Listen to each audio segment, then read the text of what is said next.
Warahmatullahi wabarakatuh.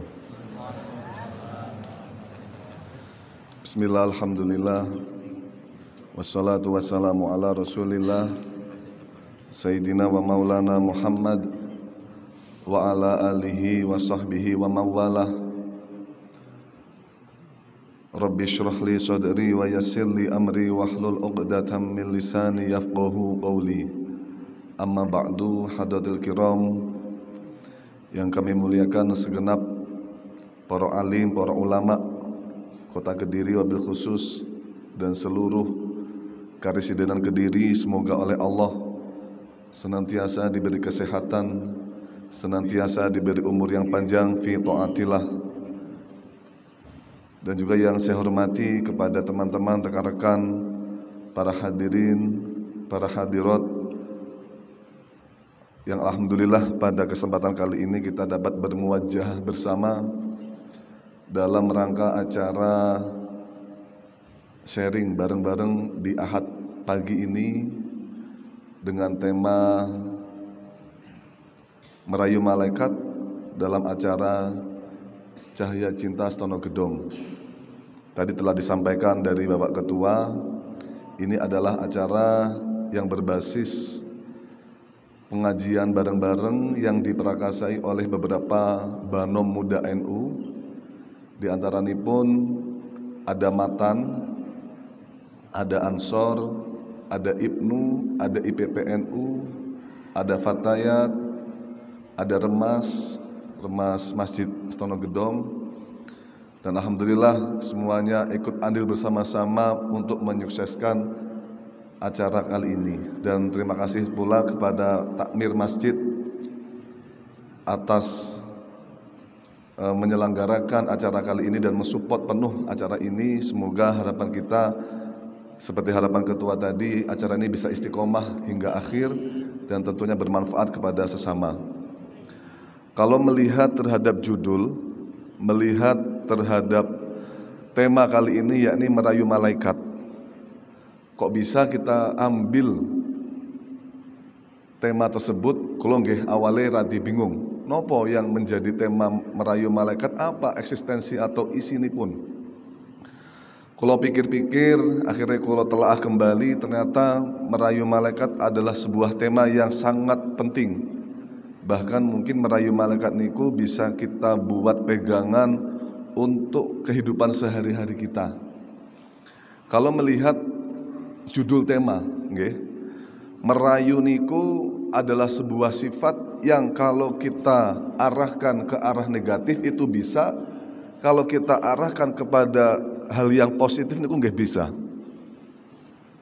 Pertama kita akan mengarahkan merayu, kalau melihat merayu itu hal-hal yang negatif, itu banyak sekali contohipun. Seperti hanya kejadian pas awal kali bumi itu tercipta, bagaimana setan merayu Nabi Adam dan Siti Hawa.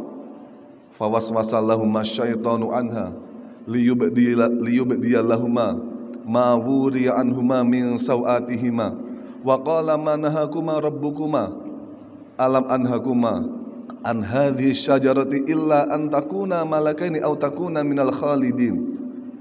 Setan mengerayu kepada malaikat, kepada Nabi Adam dan Siti Hawa untuk segera memakan sebuah pohon, buahnya pohon yang memang sebelumnya oleh Allah telah dilarang, wala taqraba hadhihi syajarah, dilarang untuk mendekati pohon itu, apalagi memakan.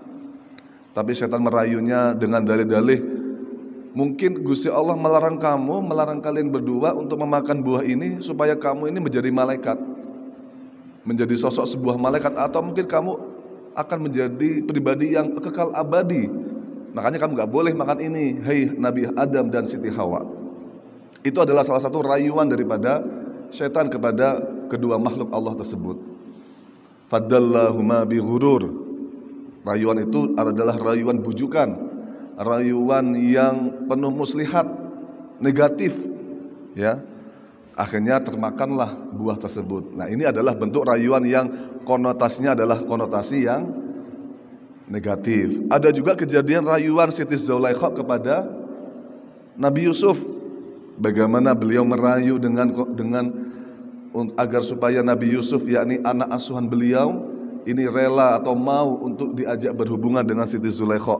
Walaqad hammat bih, ya, wa hamma biha laula ra'a burhana rabbih kadzalika linasrifa anhu su' wal fahsya, disuruh untuk melakukan perkara yang baik dan jelek, tapi ternyata alhasil Nabi Yusuf terhindar dari rayuan maut tersebut. Ini adalah rayuan yang negatif. Mungkin kalau kita melihat rayuan negatif itu akan terjadi banyak sekali ya. Contoh mungkin rayuan seorang buaya laki-laki, okay? Seorang laki-laki merayu pacarnya, itu juga termasuk rayuan yang negatif. Ayo dek, kita pergi jalan-jalan, nanti kamu saya antar menuju, atau saya belikan permen atau belikan bunga. Itu kan termasuk rayuan-rayuan buaya jantan yang negatif. Tapi kalau kita melihat sisi yang lain, ini adalah merayu malaikat. Ini adalah kayak apakah berarti ini sisi negatif? Oh tidak. Merayu pun ada juga merayu yang sebangsa positif. Seperti halnya rayuan daripada Nabi Syuaib, yakni mertua daripada Nabi Musa, ya, yang mana merayu Nabi Musa agar supaya mau menikahi putrinya, yakni Safura. Qala inni uridu an unkihaka ihdabanatayya hataini ala an ta'jurani thamaniya hijaj. Ini adalah rayuan Nabi Syuaib, yakni mertua daripada Nabi Musa, agar supaya mau menikahi anaknya, salah satu anaknya yang kebetulan delalah yang dipilih adalah Siti Safura untuk dijadikan sebagai anaknya, dijadikan suami istri daripada Nabi Musa. Ada juga rayuan yang maut dari sang master kita, sang legenda kita, yakni Abu Nawas. Abu Nawas itu merayunya bukan hanya merayu kepada sesama makhluk, tidak, tapi malah merayu kepada Allah dengan sebuah syair dalil yang mengatakan ilahi lastu lil firdausi ahla wala aqwa 'alan naril jahimi fahabli taubatan waghfir dzunubi fa innaka ghafirudz dzambil azimi. Ini adalah riwayat Nabi Musa, tidak kepada makhluk tapi bahkan langsung menuju kepada zat tertinggi, yakni Allah Subhanahu wa ta'ala. Rayuannya semacam itu. Beliau merayu kepada Allah, ya Allah, sebenarnya saya itu enggak kalau niku ilahi lastu lil firdausi ala, kalau niku enggak pantas untuk masuk surga firdaus niku, kalau enggak pantas sebenarnya Gusti Allah. Tapi kalau nggih enggak kuat untuk menerima siksa neraka. Mongko niku kalau enggak pantas dan kalau enggak kuat untuk menerima siksa neraka, maka fahabli taubatan, maka ampunilah taubatku, berilah aku sebuah taubat yang mana taubat itu bisa memasukkan saya kepada surga firdaus. Ini adalah rayuan Nabi Musa, Abu Nawas kepada Allah. Jadi awalnya ngerayu bujuk-bujuk, intinya aku gak yang ngerayu kepada Gusti Allah atus niku. Ini adalah bentuk rayuan yang positif. Maka untuk tema kali ini memang pas kita merayu malaikat supaya apa? Supaya malaikat ini menambahkan poin kita, menambahkan derajat kita agar kita bisa lebih dekat kepada Allah. Rayuan itu macam-macam Bapak Ibu sekalian, para hadirin, para hadirat. Ada yang model rayuan itu memakai kata-kata seperti hanya Nabi Musa, ya, atau memakai seperti rayuan yang modelnya kayak kita ngerayu bapak, Pak ayo Pak, sesuk jalan-jalan nang nggone ndoho. Jalan-jalan sekali-kali, mosok nang nggone omah terus toh, ya. Mosok nang nggone jalan-jalan nang kuburan terus, gak pernah jalan-jalan nang mall. Rayuan itu juga termasuk kata-kata. Atau yang model rayuan bentuk gerakan tingkah perilaku, seperti ngerayu ibuke ditukokne gelang, ditukokne kelambi, ibuke akhirnya lulut, ya. Ibuke akhirnya nurut apa sing jarine sing rayu iku mau. Iku adalah bentuk salah satu rayuan maut, ya. Rayuan maut agar yang dirayu itu mau untuk melakukan apa yang kita kersakne, kita harapkan, ya.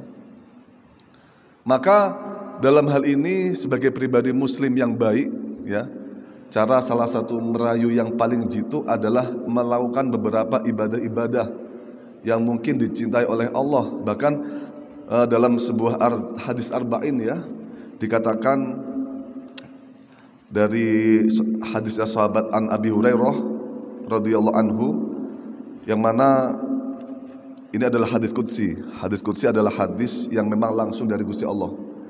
Allah mengatakan, "Man adali waliyan faqad adantu bil harbi." Barang siapa yang berani memusuhi kekasih Allah, maka Allah memerintahkan untuk segera diperangi. Kok enek sing nglarani ulama, enek sing nglarani habaib, maka Allah memerintahkan untuk monggo hajar dia. Enggak apa-apa, Allah mengizini untuk diperangi. Wa ma taqarraba ilayya 'abdi bi syai'in ahabbu ilayya mimma iftaratuhu. Jadi tidak dekat seorang hamba kepadaku kecuali memang dia melakukan apa yang telah aku fardukan, apa yang telah aku fardukan kepada mereka semua, yakni ngelakoni apa yang menjadi kewajiban daripada seorang hamba, di antaranya ya sholat fardu, zakat, haji, puasa, ya. Wala yazalu abdi ilayya bin nawafili hatta uhibbahu. Dan seorang hamba, ya, akan selamanya ketika dia mau melakukan sholat perkara-perkara yang sunnah, sehingga saya mencintai hamba tersebut, ya. Jadi seseorang hamba akan lebih dicintai kepada Allah ketika hamba tersebut melakoni perkara-perkara yang sifatnya sunnah, ya, seperti sholat rawatib, ya, sholat ba'da sholat atau maktubah qobliyah, ya, ba'diyah, sholat tahajud, duha, ya. Jangan sampai kita ini dijadikan sebagai pribadi ngelakoni sholat sunnah tapi nek butuh itu. Contoh rezekinya lagi seret, akhirnya sering-sering sholat duha. Oh, jangan sampai semacam itu, ya. Berarti kedekatan Allah itu ketika kalian kena musibah. Oh, berarti nek seumpama sampean pengen cedek karo Gusti Allah, berarti kena musibah tiap hari. Oh, na'udzubillahi min dzalik. Oh, jangan sampai semacam itu. Kedekatan kita kepada Allah tidak harus melalui konsep musibah. Memang wa may yuridillahu bi khairan yusib minhu. Siapa yang dikehendaki oleh Allah kebaikan, oleh Allah akan diberi musibah. Dengan musibah insya Allah hamba itu akan lebih dekat kepada Allah. Sebab apa? Sebab dia sering melakukan perkara-perkara yang sunnah, seperti ujuk-ujuk sholat tahajud, ujuk-ujuk sholat duha, ujuk-ujuk zikirnya lebih lama, sholawatnya yang akeh, dungane akeh, akan lebih dekat kepada Allah. Tapi apa perlu menunggu musibah ketika kita mau dekat dengan Allah? Tidak harus. Maka jangan sampai kita menunggu musibah untuk agar kita dekat kepada Allah. Tapi mulailah dari sekarang untuk melakukan perkara-perkara yang sunnah agar lebih dekat kepada Allah. Nah, inilah seperti manakiban, berzanjian, yasinan, sholawat, zikir, itu adalah perkara-perkara yang sunnah. Bahkan kalau kita melihat pada sebuah redaksi dalam kitab Arba'in Nawawi, hadis pertama, ya, yang mengatakan bahwa innamal a'malu binniyat, semua amal itu tergantung niat. Sebaik-baiknya hamba, sebaik-baiknya makhluk itu adalah umat muslim. Kenapa semacam itu? Karena hanya dengan modal niat saja, merubah tatanan niat, yang perkara tersebut yang mulanya hanya sifatnya mubah, sifatnya diperbolehkan, hanya dengan modal niat saja itu bisa berubah menjadi sesuatu yang sunnah, ya. Likulli imri'in ma nawa, ya. Seseorang itu tergantung bagaimana niatnya. Seperti halnya contoh nggih, panjenengan sedanten niku nek umpami adus niate jenengan tabarut niku ben seger, niku hukumin apa? Hukumnya mubah, ya diperbolehkan, monggo los, tapi tidak ada poin ibadah di dalamnya, tidak ada pahala di dalamnya, hanya sebatas kesegaran saja yang didapatkan. Namun berbeda ketika mandi panjenengan niku niatnya untuk ibadah. Saya mandi supaya agar sholat saya semakin khusyuk, atau mandi agar supaya sholat kula niku semakin enak, agar saya bermunajat kepada Allah semakin berkualitas.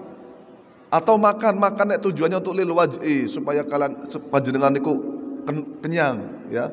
Ya, makan ya hanya sebatas makan saja, tidak dapat pahala, tidak ada poin sama sekali di dalamnya. Tapi kalau makan diniati ibadah supaya tidak ngantuk, tidak aras-arasan, tujuannya untuk pengajian, maka dalam hal ini makan akan mendapatkan sebuah pahala. Kalau diniati untuk ibadah, ini adalah perkara juga menjadi pahala yang sunnah. Ya, ketika kita melakukan perkara yang sunnah, insya Allah kita akan lebih dekat kepada Allah. Amin ya rabbal alamin. Jangan menunggu musibah untuk bisa mendapatkan sebuah derajat yang tinggi di mata Allah, sebuah kedekatan kita kepada Allah. Ya. Niatul mukmin khairum min amali. Hanya dengan modal niat saja itu bisa lebih baik daripada perilaku daripada manusia itu sendiri. Ada sebuah cerita. Zaman dahulu itu ada seseorang, orang itu nggak memiliki apa-apa, ya, orang miskin, fakir.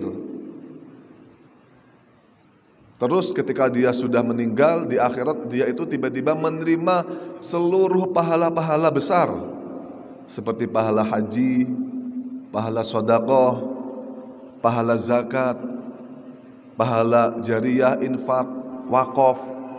Kaget dia. Loh Gusti Allah, kula niku mboten gadah napa-napa.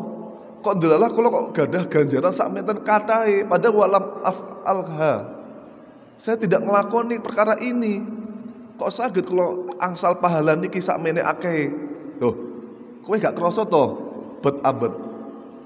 Kowe gak krasa to? Jenenge mungkin dulu namanya Sofyan ya, atau namanya Zaid lah ya. Kowe gak krasa to Zaid? Koyok ngono pahalamu akeh. Mboten Gusti Allah, kula ngrasa gak nglakoni, kula riyen tiyang mboten gadah sama sekali. Piye aku arep haji, piye aku arep sedekah, piye arep wakaf, piye arep zakat, wong kula mboten gadah napa-napa. Jare Gusti Allah, "Loh, kowe kok lali to? Duh. Iki lho ganjaranmu mbiyen waktu kowe nang nggone dunya. Kowe mbiyen setiap kali setelah sholat, setiap hari kamu mengatakan semacam ini. Nek aku duwe, nah yo, nek aku duwe bondo, duwe harta, insya Allah aku akan haji. Nek aku duwe duit, aku arep wakaf masjid. Nek aku duwe duit, aku arep sedekah nang nggone fakir miskin." Hanya modal nek duwe saja loh, itu sudah termasuk poin yang luar biasa yang bisa mendapatkan pahala yang sebegitu besar, sama seperti halnya perkara orang yang ngelakoni. Hanya dengan modal niat, ya, itu sudah bisa mendapatkan pahala agar orang itu bisa dekat dengan Allah. Maka dengan kita melakukan perkara-perkara yang sunnah tadi, ya, ini otomatis akhirnya kita menuntut malaikat untuk mencatat sebuah poin-poin pahala yang banyak. Hai malaikat, iki loh, aku ngelakoni ngene-ngene, tapi ingat kadar seorang keikhlasan dalam beribadah manusia niku macam-macam, bertingkat-tingkat nggih. Ketika nyuwun sewu, tapi niki khusus untuk tergantung tiange. Ketika kita niat pertama, niat ngelakoni ibadah tujuane untuk perihal dunia, berarti dia ngelakoni ibadah pada level terendah. Contoh, nak ayo belajar, ayo sholat, ben apa sok iso dadi pilot, iso dadi guru, iso dadi presiden. Kan sifatnya sifat dunia. Menjadi iming-iming ngelakoni itu sifatnya sifat dunia. Maka itu masih tahap ngelakoni ibadah tingkatan rendah. Gak masalah, itu gak masalah. Supaya mereka mau ngelakoni. Kayak rata-rata sakniki, ya. Nek mboten entel embel-embel kados niku mboten purun nglakoni. Ayo ngaji ben apa? Ben sugih. Nah, purun ngaji akhirnya. Mboten masalah. Mboten masalah kados niku. Daripada gak nglakoni mending dilakoni, ngoten lho. Gak apa-apa embel-embel sugih gak apa-apa, tapi suwi-suwi nanti kita akan terus meningkatkan lagi kualitas ibadah kita. Ketika kita masih sholat ibadah kok pengennya surga, pengennya pahala, berarti itu adalah ngelakoni keikhlasan dalam bentuk poin yang kedua.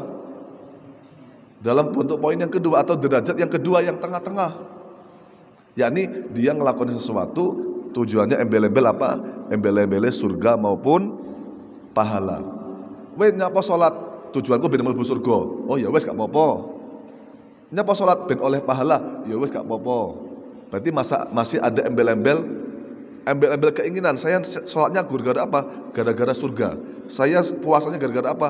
Puasa supaya saya dapat pahala. Masih ada embel-embel. Maka untuk tingkatan tertinggi, mungkin kalau ini sudah levelnya para ulama, para kiai atau orang-orang biasa, tapi bisa juga pada level ini ngelakoni sesuatu semuanya lillahi ta'ala. Inna sholati wa nusuki wa mahyaya wa mamati lillahi rabbil alamin. Lillahi ta'ala, kalaupun Gusti Allah ngongkon kula niku masuk neraka, kula pun salat, kula pun poso, kok Gusti Allah ngongkon kula masuk neraka, niku ridhone Allah, kula mboten napa-napa, asal niku ridane Allah. Tidak yang dicari tidak surga, tidak neraka, tapi ridhone Gusti Allah. Niku adalah suatu teori keikhlasan yang tertinggi. Ya. Maka dari itu niku, jadi dengan kita melakukan perkara-perkara sunnah agar kita bisa dekat dengan Allah, agar bisa malaikat itu dirayu. Kita tuh rayu malaikat dengan cara apa? Yang ngelakukan ibadah sunnah, maktubah, ba'diyah, sholat qobliyah subuh, ba'diyah, qobliyah subuh, qobliyah zuhur, ba'diyah, sholat sunnah 2 rakaat setelah zuhur, 2 rakaat sebelum asar, 2 rakaat sebelum maghrib, 2 rakaat setelah maghrib, witir, ya, tahajud, sholat hajat, istikharah mutlak, ya, atau sholat tasbih, ya terserahlah. Itu beberapa perkara-perkara yang sunnah lah, yang jangan lakukan. Tujuannya untuk apa? Untuk merayu malaikat agar supaya ditulis sebuah catatan pahala agar bisa disampaikan kepada Gusti Allah. Gusti Allah niki lho enten hambamu sing nglakoni salat sunah sing kathah. Gusti Allah seneng, akhirnya apa? Nek Allah seneng, insyaallah hamba itu akan lebih dekat dengan Allah. Akan semakin dekat dengan Allah. Karena janji Allah semacam tadi di dalam hadis qudsi, Allah itu tidak akan dekat dengan hambanya kecuali imam hamba tersebut itu melakukan perkara-perkara yang difardukan dan perkara-perkara yang disunahkan. Kalau sudah semacam itu, maka Allah akan berada dalam dirinya. Segalanya pun oleh Allah akan dikawal. Ya, Allah akan menjadi mata batin dia, akan menjadi pendengaran dia. Allah akan mendengarkan apa yang dia minta. Seandainya dia berdoa, akan Allah ijabahi doa dia. Ini karena apa? Karena kedekatan Allah kepada hambanya. Ya, mungkin sedikit itu saja yang ingin saya sampaikan. Ya, terkait masalah apa namanya tema, ya mungkin itu. Nanti ada tanya jawab, ya, monggo. Kalau masalah ada pertanyaan yang mungkin tidak bisa saya jawab, ya nanti mungkin PR bagi saya. Kalaupun bisa itu min fadlillah. Jadi saya sedikit juga untuk mengulas kenapa kok cahaya cinta. Okay. Cahaya niku adalah sesuatu yang bisa menghilangkan sebuah kegelapan. Ya, nur, ya. Ketika kegelapan diberi cahaya, kegelapan itu akan hilang, sama seperti halnya keadaan. Kesumpekan, kegundahan hati itu berawal dari zulumat, dari kegelapan hati, sehingga hati itu sumpek, pikiran sumpek. Dengan adanya cahaya ini bisa memberikan istifadah agar supaya hati ini bisa terang dengan sebab cahaya itu sendiri. Dan juga cahaya bisa berartikan nur, bisa berartikan ilmu, ya. Mungkin ini ada sebuah keilmuan yang bisa kita bareng-bareng kita sharing kepada panjenengan sedanten bareng-bareng.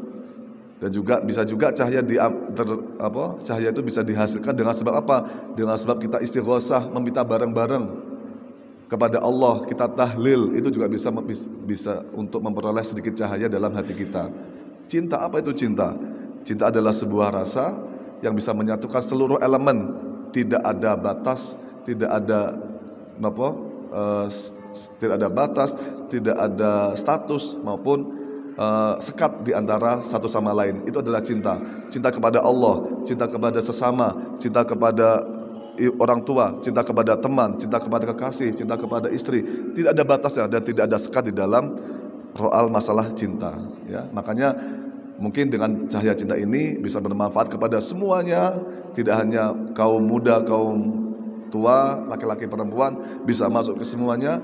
Dengan adanya cinta ini bisa memperoleh sebuah cahaya agar bisa menerangi kita semua. Amin ya rabbal alamin. Mungkin sekian dari kami. Monggo mungkin ada tanya jawab, pertanyaan yang mungkin bisa saya jawab. Langsung nggih, napa tutup din. Langsung napa. Nanti di MC dulu nggih.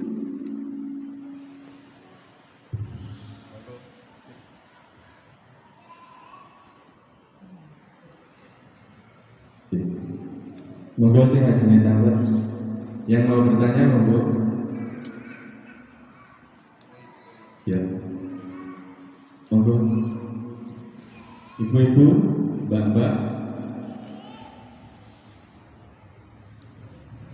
Kalau nggak ada alhamdulillah. Dan boten terus Mat alhamdulillah. Pertanyaanipun, memang kita sendiri Allah telah memerintahkan kepada kita dalam Al-Quran dikatakan Qulidullaha mukhlishal lahuddin. Kita disuruh Allah untuk menjadi pribadi hamba yang selalu melakukan perbuatan khususnya dalam bidang agama ini untuk ikhlas dalam setiap saat. Nah ini ikhlas sudah mungkin tadi sedikit disampaikan ya. Maka bagaimana cara agar kita menjadikan semua perkara itu lillahi ta'ala? Mungkin yang pertama-tama adalah pembelajaran. Pembelajaran ketika ngelakoni suatu perkara tujuannya apa dulu ya. Kalau kita memang sudah bisa lillahi ta'ala, maka yang paling penting berarti kita ngelakoni perkara itu tidak ada embel-embel. Contoh, aku wis resik-resik masjid kok gak dikongkon dadi takmir masjid yo. Aku wis resik-resik halaman rumahe wong atau wis bersih-bersih kelas kok gak didadekne dadi guru yo. Nah, berarti kan masih ada embel-embel untuk maka tapi dalam hal ini kita butuh proses pembelajaran. Kita ngeresi iki tujuannya untuk apa? Kita juga butuh pembelajaran. Namun untuk poin yang paling cepat agar kita bisa memperoleh hal itu adalah ketika kita ngelakoni perkara yang baik kita melupakan perkara tersebut. Ojo sampai diiling-iling malih. Jadi contoh ngelakoni wis nyapu masjid atau ngepel masjid, kita nggak usah iling-iling malih. Kalau mau ngelakoni apa kita nggak usah iling-iling malih. Nek jek diiling-iling wedine apa diundat-undat mungkin dadi sini. Ya. Jadi kita melupakan apa yang kita lakukan dalam hal perbuatan yang baik supaya supaya kita tidak kedepannya kita tidak mudat-mudat. Ketika kita sudah bisa melakukan perkara baik yang kita lakukan, itu sudah tandanya sudah ikhlas lillahi ta'ala, tidak ada tujuan apapun. Niku mungkin dari kula kados niku. Tapi ya untuk proses yang tadi lillahi ta'ala niku nggih butuh pembelajaran, sami butuh pembelajaran. Kita masih dalam tahap kedua, yakni apa-apa yang kita lakukan tujuannya apa? Ben oleh pahala, ben oleh surga. Niku kita masih dalam tahap kedua. Mungkin kalau tahap ketiga itu kalau sudah tarafnya sudah ya levelnya sudah tinggi lah. Mungkin sing tiang niku ta'aluke atine nyantol teng masjid, tiang sepuh sing setiap hari teng masjid atau kiai habaib ya. Mungkin kados niku insyaallah. Oke, matur suwun untuk pertanyaanipun untuk masalah niat karena memang tadi juga salah satu inti daripada pengajian ini adalah sesuai dengan tema kitab Arba'in hadis nomor 1 yakni masalah niat. Maka untuk niat semacam itu yang bisa digabungkan atau ada ibadah mustarok kepada sebuah ibadah yang lain, ini sholat tahiyatul masjid. Contoh panjenengan niku masuk masjid delalah sampun wektale sholat fardu, maka panjenengan iku sholat fardu tanpa harus niat sholat tahiyatul masjid niku sudah termasuk minangka sholat tahiyatul masjid. Cuma untuk segi fadilah mungkin berbeda. Untuk keutamaan niku untuk sholat tahiyatul masjid. Atau panjenengan masuk masjid niku hanya sekedar untuk sholat duha tok tanpa ngelakoni niat tahiyatul masjid tersendiri ya, berarti mustarok kepada sholat atau mustarok itu gabung kali sholat duha, tapi niatnya nggih sholat duha, tapi jenengan sudah angsal fadilah sholat tahiyatul masjid karena kalian panjenengan niku dereng lenggah saderenge sholat. Yang penting kan tahiyatul masjid itu adalah yang penting kita tidak duduk dulu di masjid sebelum kita ngelakoni dua rakaat. Niku dalam masalah tahiyatul masjid. Untuk niat yang lain kados hajat kok digabung dengan ba'diyah niku nggih pun benten nganune napa namine boten termasuk ibadah yang mustarok malih. Jadi harus ibadah tersendiri. Hajat nggih hajat, ba'diyah nggih ba'diyah. Tidak bisa kalau digabungkan. Kalau yang tahiyatul masjid niku sudah bisa termasuk dalam ibadah yang mustarok, yang gabung, teman. Lah, pon niku ya. Terus yang kedua, cara merayu malaikat kepada kenapa kita tidak langsung ke Allah, Pak, lewat malaikat dulu, kan ya? Nah, oh, ngeten. Lah ini maka niku kan ngeten.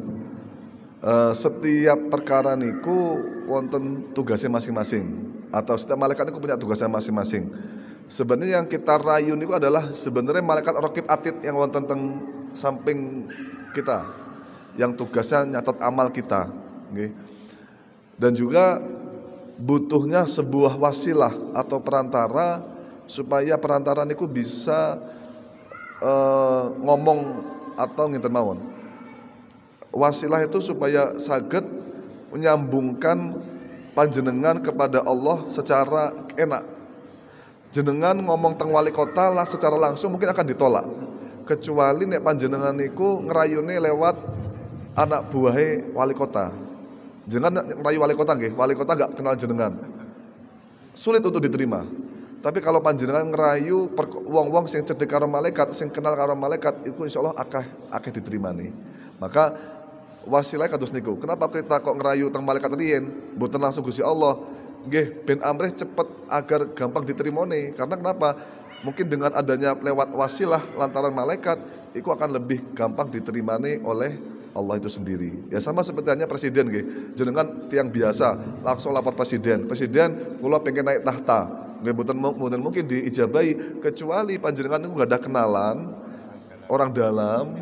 Ya kados mungkin staf khusus presiden atau penasihat presiden atau guru ngaji spiritual presiden mungkin jenengan kenal ngerayu niku riyen mungkin ben niku saged ngerayu teng presiden mungkin akan lebih cepat untuk disebadani.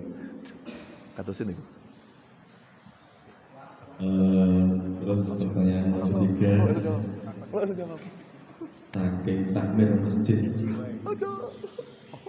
Bagaimana cara merayu malaikat, tetapi kita masih pecinta STMJ, sholat terus maksiat jalan. Niku Gus, monggo. Nggih. Gini ku. Sadere ngapunten.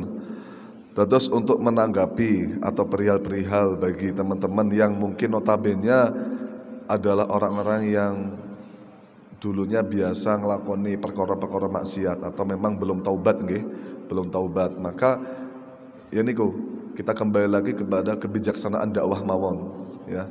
Terus mu'alaf ibaratnya mereka itu kalau orang-orang yang dulunya maksiat atau wong kejawen gak pernah ngelakoni sholat, gak ngerti ilmu agama, anggaplah dia itu mu'alaf qulubum, atine masih lulut. Ya dari awal-awal wis jane wae riyen mboten napa-napa. Tapi ya kedepannya kita harus sedikit-sedikit untuk mengurangi. Ya, sedikit-sedikit untuk mengurangi, disuruh untuk mengurangi apa yang mereka jalani. Mosok gak isin toh samian wis mencoba untuk supaya dekat dengan Allah dengan cara kalian itu melakukan sholat sunnah, sholat fardu, ya perkara-perkara sunnah. Tapi sisi lain kalian masih saja mencatat diri kalian atau membubuhkan amal jelek kalian ya untuk lebih dekat dengan neraka. Masa kamu nggak malu dengan Allah dengan melakukan semacam itu? Padahal tapi untuk ya, mungkin bagi teman-teman yang notabene awalnya emang seorang pendosa, contoh memang dia tuh awalnya nggak ngerti paham agama, nggak usah langsung disuruh haram-haram ini nggak usah. Ya makanya mu'alaf qulubuhum itu semacam itu. Konsep mu'alaf qulubuhum yang artinya masih lemah ya. Orang mu'alaf masuk Kristen terus masuk Islam itu kan nggak apa-apa. Nggak usah dikongkon sholat dhisik, wis dijani dhisik lah ben apa? Ben amrih artinya tertarik kepada Islam. Makanya dikai zakat ben apa? Ben ngerti Islam itu adalah agama yang pemurah, agama yang mengasihi kepada segalanya. Oh Islam mbakno ngene toh, tukang ngekei sedekah. Akhirnya kan semakin tertarik kembali untuk kepada Islam. Sama seperti hanya semacam itu. Mungkin kalau ada orang yang sifatnya masih tukang pendosa, maka ya awal-awal kita jarne dulu nggak apa-apa, ya. Kita jarne dulu apa-apa. Insyaallah inna sholata tanha anil fahsya'i wal munkar. Mungkin dengan dia ini istiqomah sholat akan sedikit mengurangi kemungkaran-kemungkaran yang berada di sekitarnya. Mungkin semacam itu, insya Allah.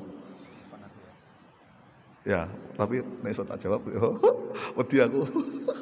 Jadi itu sih sudah jenenge takut.